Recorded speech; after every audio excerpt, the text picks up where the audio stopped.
Hey everybody.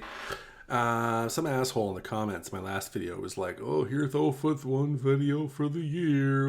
Okay, we'll hunker down and see you next year. Bye, buddy. Or whatever. Fuck you, buddy. Actually, no, don't fuck you. You're probably a nice guy. But anyway, I'm doing this to spite you. I'm going to post another video. And you know what the title of this video is going to be? GPU Buyer's Guide 2022. Just like you guys wanted. I'm going to tell you exactly what graphics cards you should be buying in 2022. Are you ready? None. That's which graphics cards you should be buying. None. Not a single fucking one of them. But let's elaborate a bit, because it would be a boring video if that's all this was just a fucking meme to tell you not to do something. Where to begin? Where to begin? Oh Lord, where to begin? The GPU shortage and COVID were not the precipitators of what you're seeing today. That's the hypothesis here. And if you look back to before COVID, 2019 and before, you will notice that there was a growing upward trend of GPU prices, not as stark as we saw once COVID hit, but it was happening. I had actually made videos at the time about it. And how the value per dollar of graphics cards was kind of stagnating, or more accurately, the value per square millimeter of die space. That's the biggest indicator for me, is that GPUs weren't getting cheaper per square millimeter, which suggested that the fabs were, basically becoming more expensive to run / raising their prices. Demand was increasing, and prices were going up. So the chip shortage was not caused by COVID. It was just exacerbated by it, I think, if anything. The chip shortage has been a long time coming, as more and more goods contain computers. And we're not just talking about cars and home security systems and phones and, tablets and, whatever else. I mean, like the LoveSense Vibe has a computer in it, for God's sake. Sonos, speakers and Google Assistant and fucking smart light switches, thermostats. I'm just looking around my house and being like, yeah, that has a computer in it. Oh, so does that. Fucking yeah, that does. That definitely does, etc., etc. They're everywhere. So the chip shortage was a long time coming. The COVID issue just exacerbated it. So this was bound to happen. GPU prices are not going to get lower anytime soon. Fabrication takes time. Development of fabrication takes time. Factories cost billions of dollars to build and tool. Those plans are in the works. Believe me, NVIDIA and Intel and AMD like making money.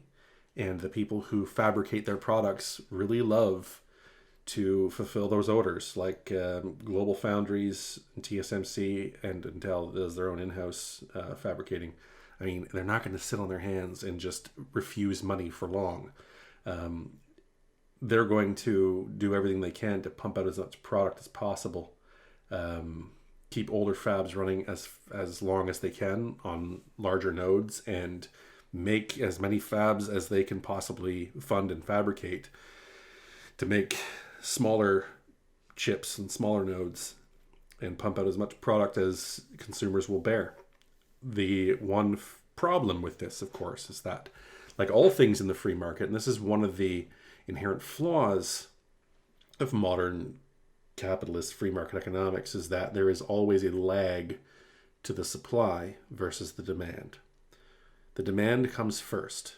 Necessity is the mother of invention. You've heard that expression before. And why did I not mute my phone? And that's what precipitates the supply, right? So a lot of money to get a fab up and going, a lot of time, a lot of effort, a lot of energy. And it will be some time before we see any relief to the supply crisis. This is going to have serious implications for our hobby, okay? But the news is not all bad. And allow me some time here to elaborate, and I'll make it a little clearer. again, apart from COVID and apart from this exacerbation of the problem, in addition to the rising prices of silicon products, microprocessors basically, not all silicon products, NAND is still reasonable, and DRAM, but mainly we're talking about microprocessors here, and specifically graphics. But anyway, while that demand has definitely been rising, the capability in general has also been rising along with it. And we are, or at least we will, at the very least, reach the point where the product that they put on the field, so to speak, exceeds what we can consume. What do I mean by that? Well, let's go back to the age-old meme of the human eye can't see more than 60 frames per second bullshit. Now, that is untrue, objectively untrue. We know that. But the general sentiment behind that meme actually has some validity behind it, okay? It's going to be hard to swallow as a PC gamer. I know this, but just bear with me for a minute here because I can demonstrate to you that this is true. So you and I can probably tell the difference very easily between a 30 frames per second game and one running at 60 frames per second. And we can tell the difference between a 30 hertz display and a 60 hertz display. You and I are also probably pretty good at telling the difference between a 60 hertz display and a 144 hertz display and a game running at 60 frames per second versus 144. We might also be able to tell the difference between a 144 and a 240, but I think we all can admit it gets a little harder then. Looking at 144 versus 240 in CSGO, or Lord of the Rings Online, as you're seeing me play here, gets to be a little more challenging. It's not immediately noticeable, I think most people would concede. I think most people would have a really difficult time telling the difference innately between 240 and 480, and so on, and so on, and so on. So while I'm not going to sell you this bullshit of the human eye not being able to see physically the differences between these refresh rates and these frame rates, because that is objectively untrue, there is a soft limit for everyone. All of us have a limit. It's different from person to person, but there will come a point where we can be honest with ourselves, sit down in front of a computer and say, yeah, you know what? I can't tell the difference. The same applies to resolution. Everyone can, tell the difference between a 720p display and a 4K display. That's an obvious one. 720p to 1080, maybe a little harder. Most people can probably still do it. 1080 to 4K, same deal, or to 1440p or something like that. These smaller intervals, difficult but doable, even for the average person. I would challenge you to sit 2 feet away from a 27-inch 4K display and an 8K display and tell me which is which. That in itself, for a person with imperfect vision, is going to be a hard thing to do. I can't do that. Maybe you're younger, maybe you have better vision, maybe you can't. But the bottom line is, there does come a point where you cannot tell the difference. There does come a point, similarly, where anti-aliasing and the difference between 2x and 4x and 8x and 16x at a given resolution becomes indiscernible. There does come a point when, any number of examples like this, really, it's literally anything. Audio quality, like, forget graphics for a minute here. Like, people who say that they can tell the difference between an MP3 at 320 kbps versus one at 192, I really envy because I can't. And even if I could, I bet that it's the kind of thing, much like frame rate and refresh rate, that you could train someone to listen for. Like, I can move my mouse around on the screen and demonstrate to someone how 144 looks versus 60. But if you just look at it passively, from the perspective of the average user, it might not be as discernible, right? The bottom line is that the law of diminishing returns applies. Everybody does have a soft, sort of difficult to pin down limit as to when these things stop becoming visible, discernible, right? There is also a limit to graphical fidelity. We're not there yet, but there will come a point where games, some games anyway, are purposefully designed to look as realistic as possible, and we will not be able to tell the difference between them and a real life, in real life. Like, we're getting pretty close. There's been some renderings that have been, pretty goddamn amazing. Deep fake technology is really not all that far off from where we're headed, if you think about it.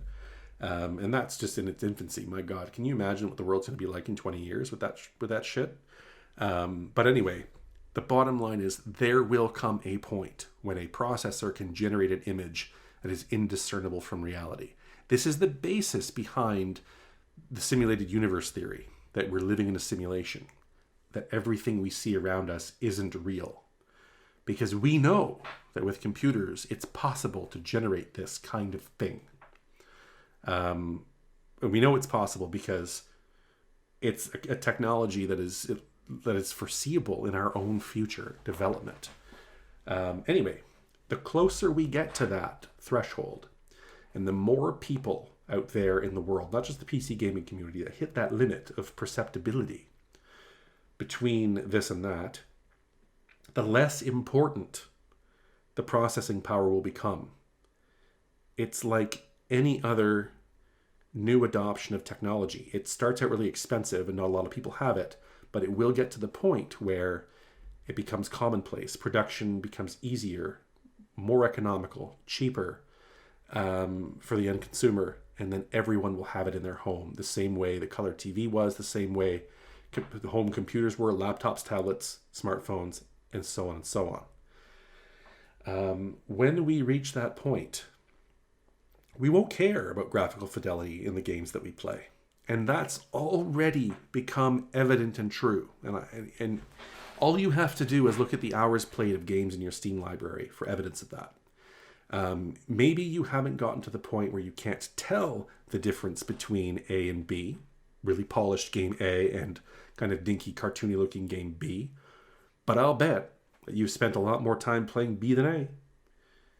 You didn't buy a $2,000 computer to play AAA titles constantly on release in perpetuity.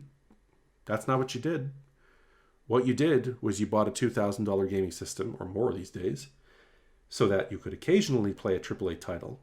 But most of the time, you're browsing Reddit, watching YouTube videos, and playing CSGO, or Fortnite, or Lord of the Rings Online like me, or Rocket League, or Dota, or League of Legends, or just about any of these other little dinky-doo games that could run up on a potato and occupy the overwhelming majority of your gaming time. So forget about perceptibility. Forget about the limits of perceptibility. But let's talk instead about what this hobby really is at its core, like what we do with our time most of the time while sitting in front of these screens. And then it becomes a lot more obvious and apparent why mobile gaming has become more popular, right? As it turns out, I don't think the average consumer, and not even the average PC gamer, really cares about lifelike graphics, high fidelity gaming, whatever you want to call it, AAA gaming. They care about gameplay quality. They care about game mechanics, the game logic, story, if you will, for some, not for all, but for some. And really mastering the game that they choose to play. And that's what keeps them coming back. Whether you're a speedrunner that still plays retro games, or you're a competitive LoL player, that's your drive. That's what keeps bringing you back. And that is precisely the reason that elevated graphics card prices aren't going to matter, even if they stay high. And what you'll probably see as the industry evolves, I'm not saying that discrete graphics cards are going to go away, but what I will say is that I'm relatively confident that integrated graphics are going to make up a larger chunk of the community and the Steam hardware survey as years go on. There will come a point where a whole new generation of PC gamers are like, I don't need one of these. Like, the 5700G and what's in consoles right now, are actually pretty amazing.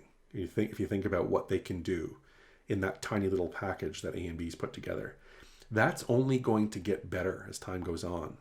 As nodes continue to shrink, if they do, and that's another topic of discussion for people that are much more educated than I am on the subject, but if they continue to shrink, if process nodes continue to get smaller, new technologies emerge that allow us to shove more transistors into a smaller area, eventually we're going to get to the point where there's an APU that does everything we want it to do, and we don't need a discrete graphics card. We're not there yet.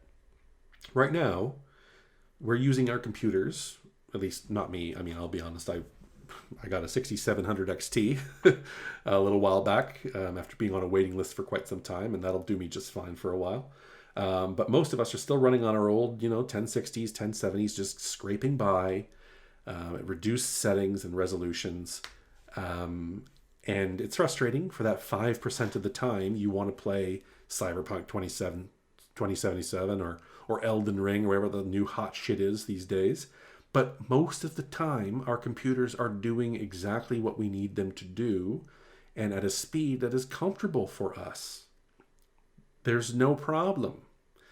And that percentage of time spent on the PC, on your PC, in a satisfying way will only increase as the technology improves.